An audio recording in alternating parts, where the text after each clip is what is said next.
को 16-17 की रात को जब भारतीय जनता पार्टी के उम्मीदवार अपने अवैध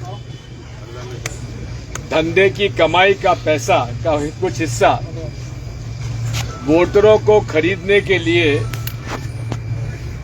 घूम रहे थे, तब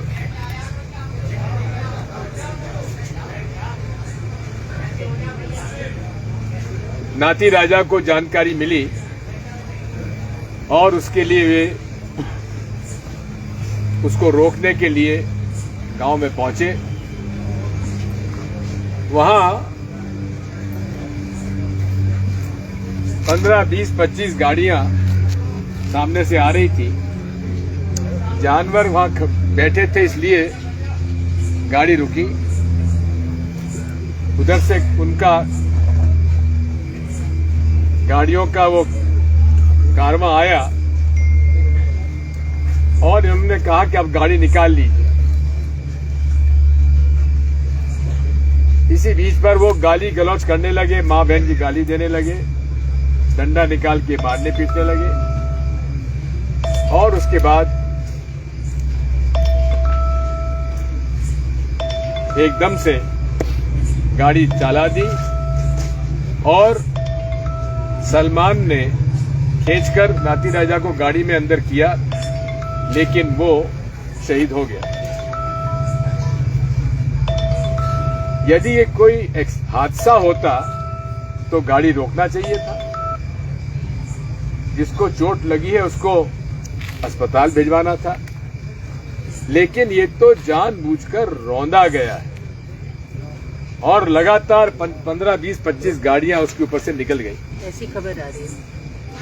इसका पोस्टमार्टम भी हुआ, शरीर का कोई अंग बचा नहीं।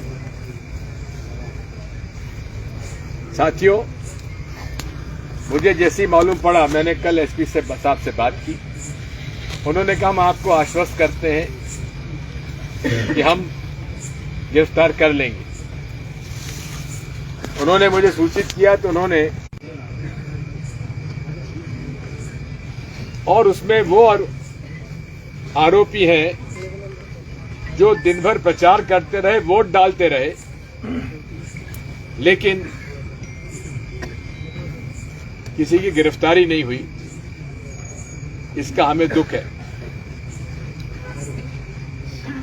स्वाभाविक है कि पीड़ित परिवार, एक बूढ़ी मां ने बूढ़ी माता पिता ने अपना जवान बेटा खो दिया। उसकी पत्नी है, मैं आज उनसे मिलने आया था। कमलनाथ जी ने मुझे यहां भेजा, मेरे प्रदेश अध्यक्ष जी ने। जब मैं आया तो परिवार ने मुझसे कहा कि साहब हम इसको तब तक नहीं दफनाएंगे जब तक कि पुलिस कार्रवाई ना कर उनको गिरफ्तार करे, पूरी कार्रवाई कर गिरफ्तार करे। लेकिन अभी तक कोई गिरफ्तारी नहीं हुई है, यहां तक कि गाड़ी तक नहीं पकड़ी गई। ये कैसी पुलिस काम कर रही है भाई? हम कोई अव्यवस्था फैलाने नहीं आए, लेकिन आप मेरी पीड़ा समझ लीजिए। जब एक मेरे कार्यकर्ता के परिवार आज दुखी है, पीड़ित है, और उसने ये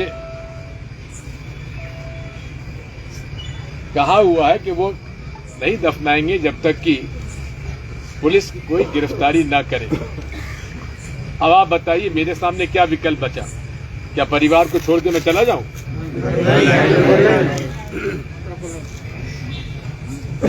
क्या परिवार के लोगों को मैं धोखा दे दूं? यही मेरी आपसे गुजारिश है। मेरे सामने कोई विकल्प नहीं है। मैं तो यहां पर से वापस जाना चाहता था, ट्रेन का मेरी बुकिंग थी, लेकिन मैं और मेरी पत्नी दोनों का मन नहीं माना। हमने कहा हम रुकेंगे। अब देखते हैं पुलिस कब तक कार्रवाई नहीं करती है।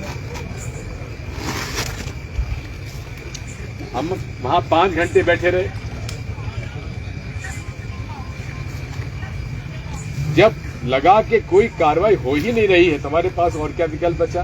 अब थाने के सामने हम आके बैठ गए हैं। हम कोई पुलिस के काम में हस्तक्षेप नहीं कर रहे हैं, लेकिन एक दुखी परिवार की पीड़ा को क्या पुलिस के अधिकारी कर्मचारी इसको नहीं समझ रहे हैं? उनसे मेरी प्रार्थना है कि थोड़ा बहुत दिल पसीजिए और इस परिवार का साथ दीजिए,